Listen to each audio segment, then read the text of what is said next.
It's the Brandon Cruz Daily Fantasy Podcast, where I go and look at loan plays and strategies specifically designed for GPPs. This is a show for people who are already informed on daily fantasy sports and how these contests operate. If you have any questions that aren't stupid questions, feel free to shoot them my way at BrandonCruzDFS on Twitter. Most importantly, take everything you hear with a grain of salt and use your best judgment when making entries. Additionally, if you have a gambling addiction, that is not my problem. Let's dig right into this. We're looking at strategies. We're looking at how we can try to predict where ownership is going to lie, how we can create lineups, how we can look at this slate at Daytona this Saturday in a different way. Maybe you've looked at it this way, maybe you haven't. I absolutely love talking about plate tracks. I love talking about Wreckfest types of races and the lineup construction behind them, the way you have to approach them, the certain theories you have to. So this is something that I want to do on my channel this weekend. Normally I cover all the Cup Series content on DFS Tavern, but this was just a situation where I just had to pass on, and I'd figured I'd make it free to everybody, since people aren't probably going to listen, or they're going to be like, oh, this is a dumb video, I don't want to take his advice here, so we'll check it out. We'll see how it goes, but I just want to dive deeper into the Wreckfest that will happen this Saturday at Daytona. First and foremost, before I get into it, go to racefortheprize.com to get the Fantasy NASCAR spreadsheet that I use and that you need to be using as well. Pierce does an amazing job bringing all of the information that you need to construct lineups into one sheet, one place that is easy to read, color coordinated. It is something that I recommend every fantasy NASCAR player getting. I think you're at a huge disadvantage. His optimizer is just as good, if not better, than other sites that I have used in the past. And that's just his optimizer. That's not even talking about his projections, his notes, the way that he approaches races. I just want to say that. Go check it out. That is race4theprize.com. Now, let's look at Daytona. And I guess I should mention this in the beginning. I'm actually going to have things going on in this video, so you might want to look at your screen. Here we go. Let's get into it. I'll bring it here, and I'll just leave it on the 40 cars 222 strategy, where I kind of rant about the race here at Daytona this weekend. So we are going to Daytona in hurricane season. I've been saying this ever since it was announced last year that, wow, these people are dumb. I don't know what type of IQ these people at NASCAR have, but they're going to schedule a race in Florida during hurricane season in August. What is going on? Well, lo and behold, we're common as two hurricanes are in the Gulf this weekend. Now, how does that affect us? It really doesn't. We're not there racing. We don't got to worry about that. It does employ two factors that we have to keep track of. One, I don't think we're going to race on Friday or Saturday for the Xfinity or Cup Series. I think we're going to move to a Sunday race, possibly a Monday race, just seeing how the race goes. I know they're like, oh, well, we're going to get the race in, but look, there's tropical storms over there right now, a lot of rain, a lot of overcast. If we get going on Saturday, I expect rain to be in the area, to be part of the race. And it would not be above NASCAR to call the race as soon as it gets halfway if it starts raining, even if it's a playoff race, especially if certain people are trying to get in, are locked in, locked out.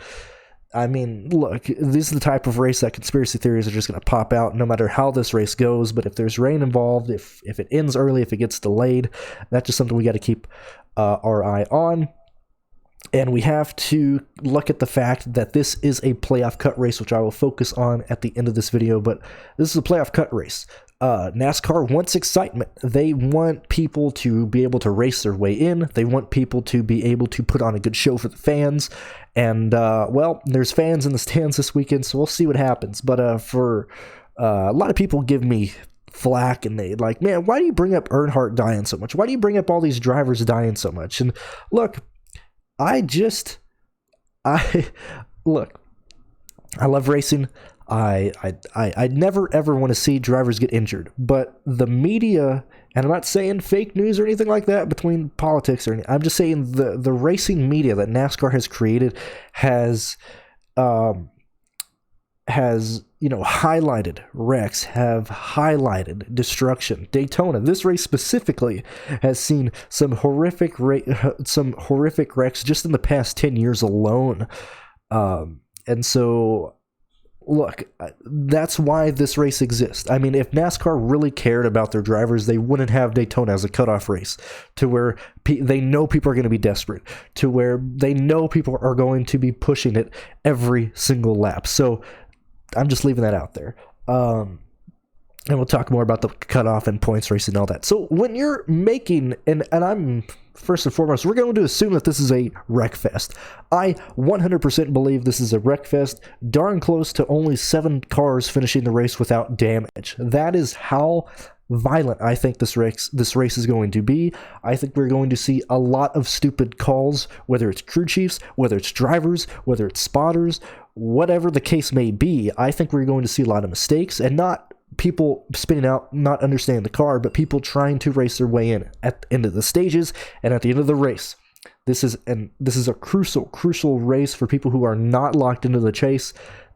It's gonna be wild. So with that out of the way, let's look at the ways that you can approach this, and I'll break it down farther and farther, so don't worry. But for those that you don't know, the 3 ways, and 222 is most likely the riskiest of the 3, and I do not endorse this way at all, but there's 3 ways to approach this race. 1, you do a 4-2, you do a 3-3, and you do a 2-2-2. What does that mean? Well, it's in terms of DraftKings lineup. So you got 6 drivers, you play in this scenario, the 2-2-2, you choose to play 2 guys starting up front, 2 guys in the middle, 2 guys starting in the back. Whatever position you choose, that's irrelevant. That's up to you making your lineups. I just have 30th and 15th highlighted for, this is an example of 30th on back is the back of the field. 15th on back is the middle of the field. 15th forward is the front of the field. So in this scenario, I have 3 lineups created here just to show you, and we don't worry about drivers,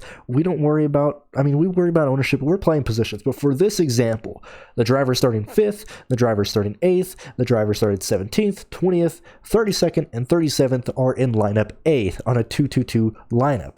B, same thing, 6th, 10th, 18th, 20th, 30th, and 38th, and then C, 9th, 14th, 16th, 21st, 33rd, and 36th. So those are 3 examples of the 2-2-2 lineup being shown, being made. I apologize, my allergies are kicking my ass right now. But that's an example of how you approach it with the 2-2-2. Now let's go and look at a 3-3. So for this example, I've decided that, 23rd is my cutoff for half of the field. So a 3-3 is you play 3 drivers from the back half of the field, 3 drivers from the front half of the field, which is, we're getting in the range of how we've seen the Wreckfests play out.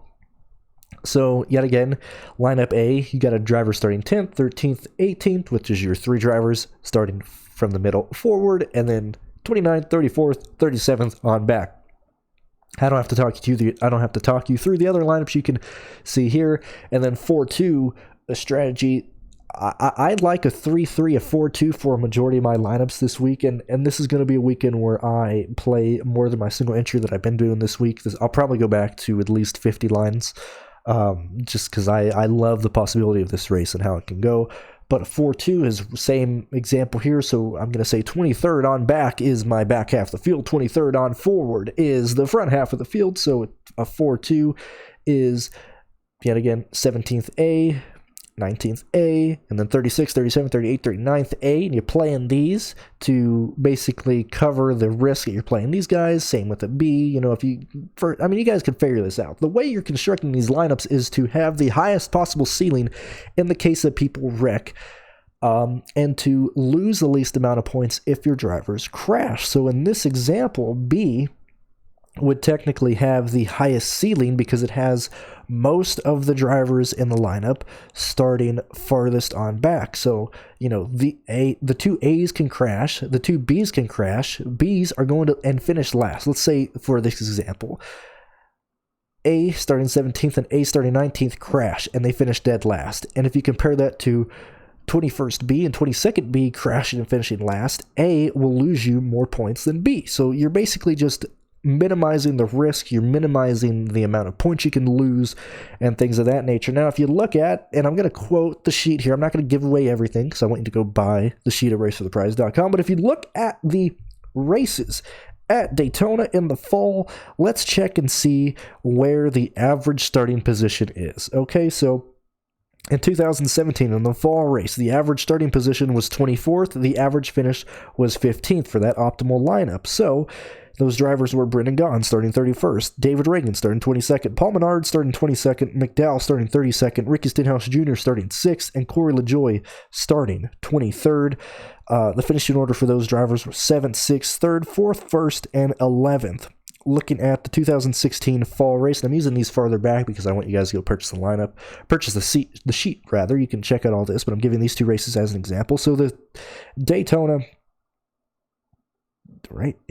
fall race in 2016, the average starting position was 27th. The average finish was 8th between the drivers. So in this race, you had Keselowski starting 5th, McDowell starting 37th, Clint Bowyer starting 31st, Cole Witt starting 35th, Trevor Bayne starting 13th, and David Reagan starting 38th. Those finishing positions for those drivers was 1st, 10th, 9th, 11th, 3rd, and 16th, which averages out to an 8th place finish between those drivers. Why is this important? Well, when you look at the Daytona fall race, usually it was the summer race, but now it's the fall race. The second Daytona race is typically the biggest wreck fest of any plate track on the circuit. If you look at the amount of crashes that have just happened in the summer Daytona race compared to the Daytona 500, compared to the Talladega fall race, compared to the Talladega spring race, all these races are ranked in a sense of which is more of a wreck fest, and Daytona summer is always the one that's the highest wreck fest. So, and that's before this race was a cutoff. I have to emphasize that. I believe we're going to see just maybe not one big one, but we're going to see wrecks and people pushed it for stage points, and it's going to be ugly. There's no way they make it through this without having a couple wrecks, a couple flips. I guarantee you somebody flips over. I guarantee you we have a flip. I guarantee you. So let's move on here. So, and I need to fix this because this is 39. Whoopsie. Oops.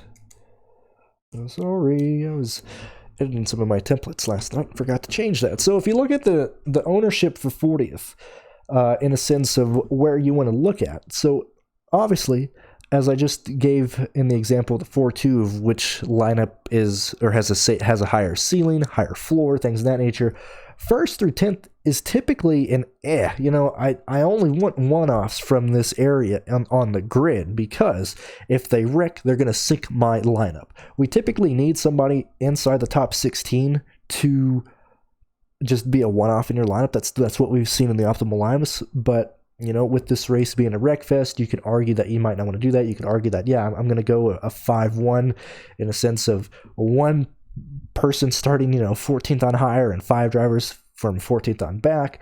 But usually 1st through 10th is just I don't really want to focus on that. My example for this, or so you can at least, maybe do this yourself, see what you're comfortable with, but my would-be cutoff for a plane up in the front or having 2 drivers from here would probably be 15th. I don't want 2 drivers inside the top 15 on most of my lineups, okay?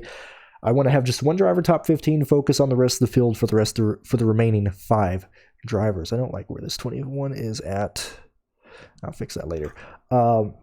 So if you want to look at 23rd being your play from the back cutoff, which is the example I gave here and here, where 23rd is, I'm not playing anybody from third. I mean, that's my cutoff. That's typically the back half of the field that I want to focus on. That's half of the field I want to focus on here.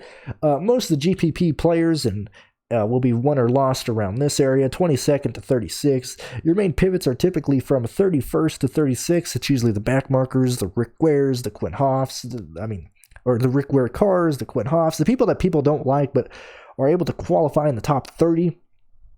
That's usually there. And then the highest ownership is usually from 36th to 40th, just because they can't lose you anything. And if you look at this week, you got Brendan Gaughan starting dead last. He cannot lose you anything. We're going to see high ownership there. But this is how the general breakdown is. And I realized that I could probably put this in a PowerPoint, but I forgot. So bear with me on seeing the whole thing, just making sure we're still recording here. So let's go here and look at my baseline ownership for 40 cars on a crash fest. Now, this is not written in stone. This is not edited to see what drivers are starting where. This is just a general breakdown of where I like to have my player pool at to where I like to have my drivers at. I will adjust this when I'm making lineups, when I'm looking at where people are starting, which I will give in examples in a few minutes, but this is typically how I want to focus my lineups around on a crash fest. I want most of my ownership on drivers to be in the back half of the field. I want basically these three positions to be my safe plays. I don't have to worry about them. They can finish there, they won't kill me. They can wreck and finish there, that won't kill me, and they can only go up from there. And if it's a wreck fest, these guys, these backmarkers, typically want to survive this race. They're not racing for points. The only thing they're racing for is to possibly get into the chase, but they're not going to race for stage points. They understand that everybody else is going to be stupid. Everybody else is going to drive like a bunch of maniacs, and they can just ride in the back and survive. So this is typically how I want to look at. Usually, you want to look at the pole sitters, you want to look at the people starting in the front because they have the faster cars from qualifying, but that doesn't really apply here. As you can see, this was last edited April 25th, so this does not represent this weekend, but this is just my baseline ownership maybe not ownership, but an interest. This is where my interest lies on certain positions. So now let's continue going through here. So here's an example of how this ownership changes, not just for me, but for everybody. So if you got Joey Logano starting first, most of the time people are like, oh man, Joey Logano, he's a great play track racer. I mean, this is kind of old, so Joey ain't the best play track racer anymore, but you can see how the ownership changes from these positions because people see Joey Logano, they see Brad Keselowski also starting 18th, and that pulls ownership from other positions.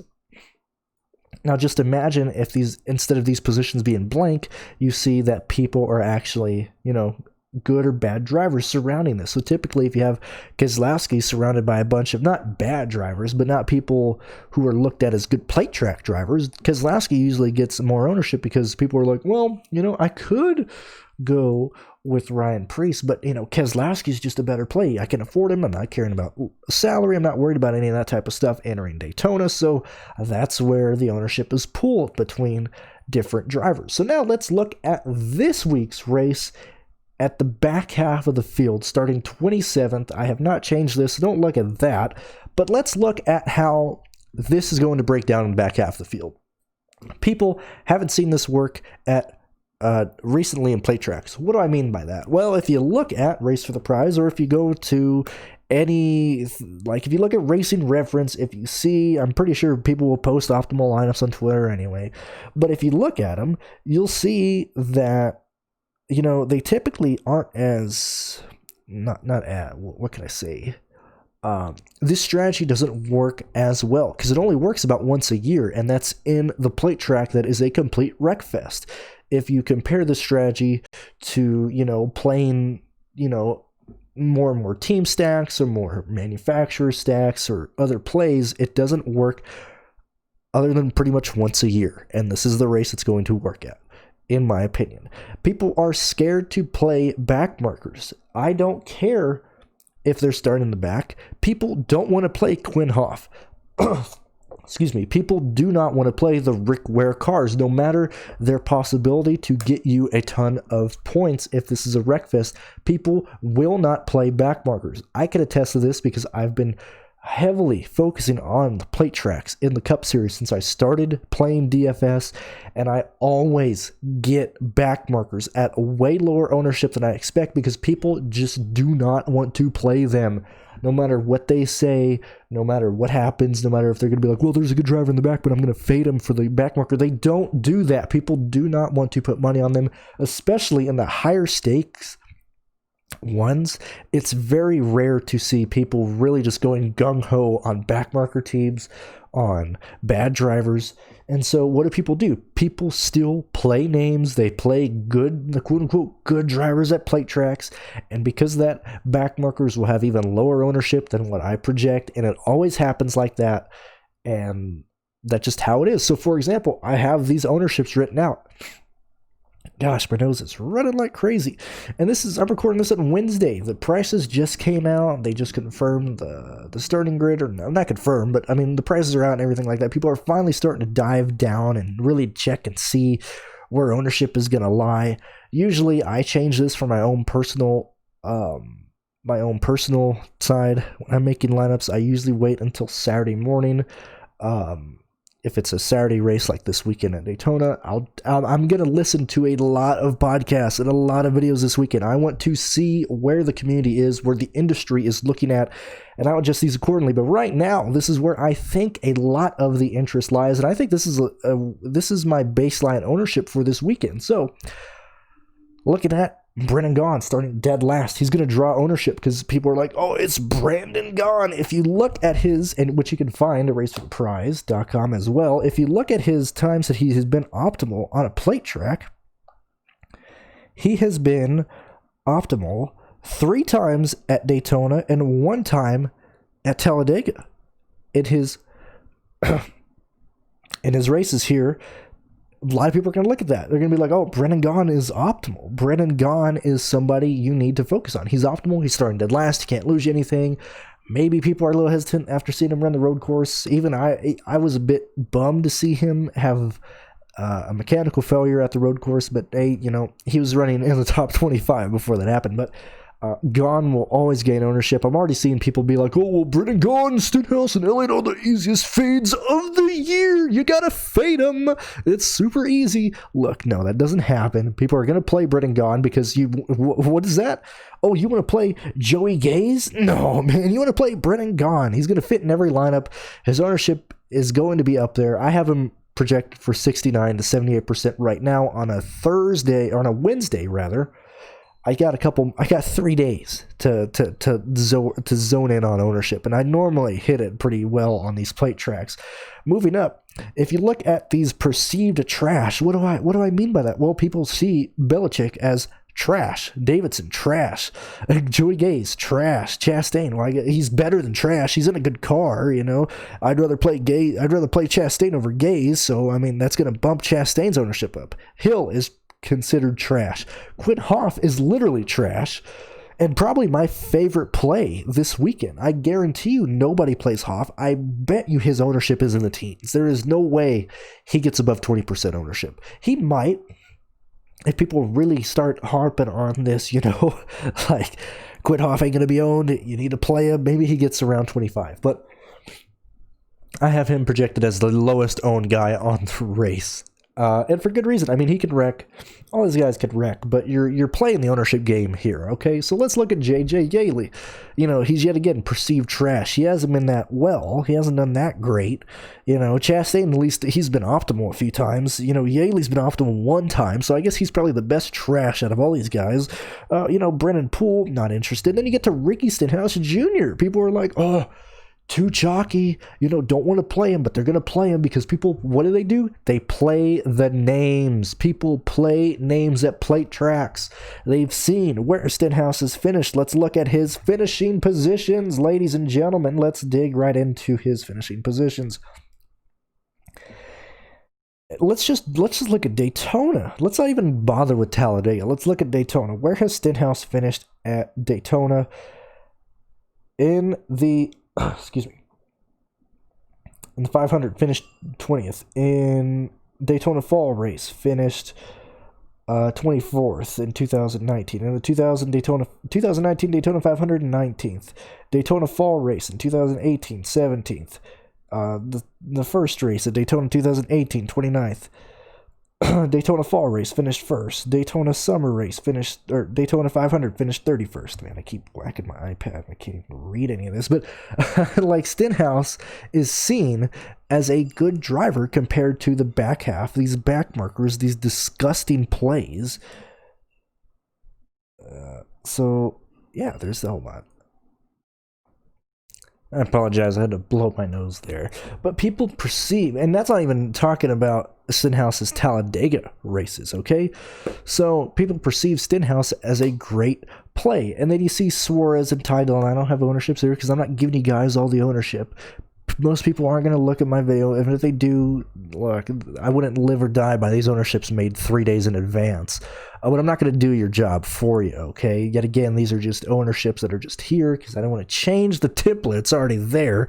But I'm not putting ownership there for you guys to see. But if you look at Suarez, Ty Dillon's been good as well at plate tracks. But, the argument is like, well, I could play Elliott. You know, same thing with Priest. You know, Priest is starting 28th, but Chase Elliott's starting 27th. You know, Chase Elliott's he's gonna attack this race in the smart way, right? You know, if you look at Suarez, I mean, you know, Stenhouse and Elliott. What if I play Stenhouse Elliott stack and then I'll play Brennan Gaughan because he's safe, you know? And they forget these drivers, and it's the people who are just forgotten that make amazing GPP plays at plate tracks in these Wreckfest races. So hopefully you understand where all this is coming from. The main gist of it is Elliott, Stenhouse, and Gaughan are going to pull ownership from other people. Chastain's going to pull ownership from these other guys because you'd much rather go into it and play Chastain than a guy who could blow a motor like Davison or Gase or, you know, somebody else. So that's just how it goes. That's typically how this stuff breaks down. Now let's talk about the point standings, the last major talking point here. And I just want to say, God, do I hate NASCAR's website. I don't like how they have the projected crap first. And then when I go to position, it's still just, like, what am I even looking at here? That's just dumb. So I like to use, I don't even know what I'm looking at here. Like, what? Regular season position? What the heck's going on? Why is Jimmy 15th? Where I know Jimmy Johnson is outside the playoff cut. I don't understand. I'm not going to argue that. I just searched up Cup standings to look at it. I just wanted to complain about that really quick.